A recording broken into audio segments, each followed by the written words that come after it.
एक समय की बात है, ड्रीमलैंड में एक छोटी सी लड़की रहती थी जिसका नाम लीला था। हर रात उसने एक ऐसी जादुई लोरी सुनी जो उसके सपनों को मीठा और रंगीन बना देती थी। इस लोरी को इतना खास माना जाता था कि उसे लीला की खोई हुई लोरी कहा जाता था। एक रात जब लीला सपनों में खोई जा रही थी, उसने देखा कि लोरी बज नहीं रही थी। उसे चौंका चौंकी तो उसने अपनी खोई हुई लोरी को ढूंढने के लिए एक जादुई साहस में कदम रखा। रास्ते में उसने बातचीत करने वाली पतंगों और गाने वाले पक्षियों से मिला जो उसके साथ इस क्वेस्ट में शामिल हो गए। साथ में वे हवा के सफ़ेद बादलों के खेतों से गुजरे, चमकती हुई नदियों को पार किया और चमकीले चांदनी में नृत्य किया। लीला का संकल्प ने उसे सपनों के हृदय तक पहुंचाया, जहां खोई हुई लोरी छुपी हुई थी।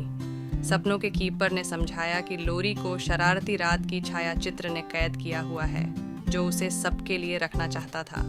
लीला अपने नए दोस्तों के साथ ने लोरी को बचाने के लिए चालाक योजना बनाई। चांदनी की आकाश में एक रोमांचक पीछा के बाद उन्होंने अंत में ड्रीमलैंड के दिल तक पहुंचा, जहां खोई हुई लोरी छुपी थी। लीला अपने नए मित्रों के साथ ने एक हृदयस्पर्शी मेलोडी गाई जिसने रात की छायाचित्र के दिलों को छू लिया।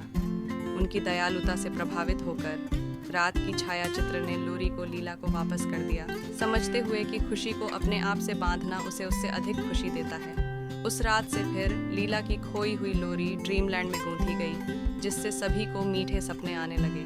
और ऐसा होते होते लीला और उसके जादुई दोस्त चांदनी की चांदनी में नृत्य करने के साथ ड्रीमलैंड को सबसे आकर्षक सपने वाली जगह बना दी। और जब रात बढ़ती गई, लोरी बजती रही, सुनिश्चित करती हुई कि ड्रीमलैंड में सभी शांत